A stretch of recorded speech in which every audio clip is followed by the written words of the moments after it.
வணக்கம் ஸ்வஸ்திகா நாச்சியார் உறவுகளே. நமது முகநூலில் தினந்தோறும் ஒரு ஆலயம். அந்த வகையில் அரியலூர் மாவட்டம் உடையார்பாளையம் நகரில் அமையப்பெற்றுள்ள ஸ்ரீ பழனீஸ்வரர் சிவனாலயம்தான் நீங்கள் தற்போது பார்த்து கொண்டிருக்கின்ற சிவனாலயத்தின் ராஜகோபுரம். மிகவும் பழமையான தொன்மையான ஆலயத்தில் இவ்வாலயமும் ஒன்று. இந்த ஆலயத்திற்கு சிறப்புகள் எண்ணற்றவை இருக்கிறது.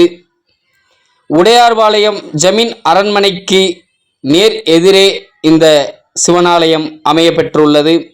இந்த சிவனாலயத்தில் நூறுகால் மண்டபம் பார்ப்பதற்கே மிகவும் அழகாகவும் அற்புதமாகவும் இருக்கும். இது திருக்குளம், சிவன் கோவிலின் திருக்குளம். இந்த திருக்குளம் 5 ஏக்கர் பரப்பளவில் கொண்ட குளமானது.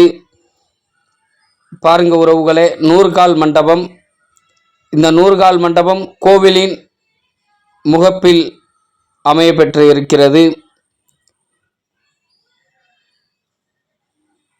இந்த 100 கால் மண்டபம் எதற்கு என்றால், கோவிலிற்கு வருபவர்கள், அதாவது அந்த காலத்துலலாம் பார்த்தீங்கன்னா அந்த மடம் இது மாதிரின்னு சொல்லுவாங்கள்ல, அதுபோல் தங்குவதற்கும் உருவாக்கப்பட்ட 100 கால் மண்டபம்தான் இது. கோவில் திருப்பணி வேலைகள் நடைபெற்று கொண்டு இருக்கிறது போல.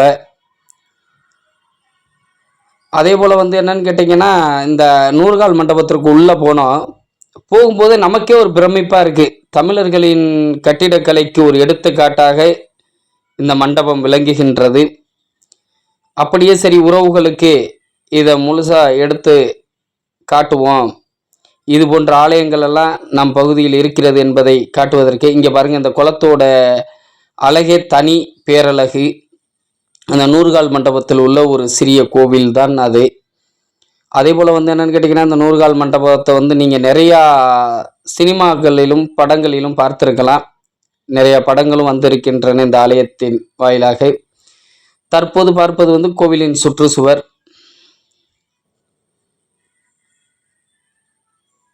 பாருங்க உறவுகளை, இது என்னன்னு கேட்டிங்கன்னா, கோவிலின் சுற்றுச்சுவரை தொடர்புடைய கல் மண்டபங்கள் வரிசையாக இருக்கும் பாருங்க. அந்த கல் மண்டபங்கள் இது கோவிலின் சுவற்றை சுற்றியுள்ள கல் மண்டபம்.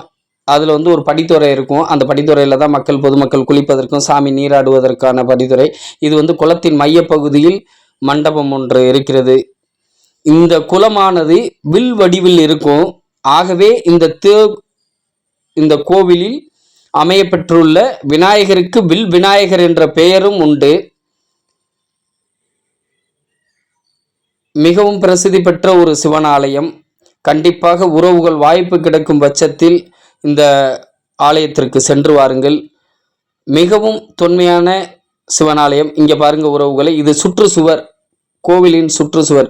அப்பயே எப்படி கட்டியிருக்காங்க பாருங்க. கட்டிடக்கலையில் சிறந்து விளங்கி இருக்கிறது. நமக்கே பார்ப்பதற்கு மிகவும் ஒரு மெய்சில் இருக்கும் வண்ணம் இந்த ஆலயமானது இருந்தது. இதான் அந்த வில் வடிவில்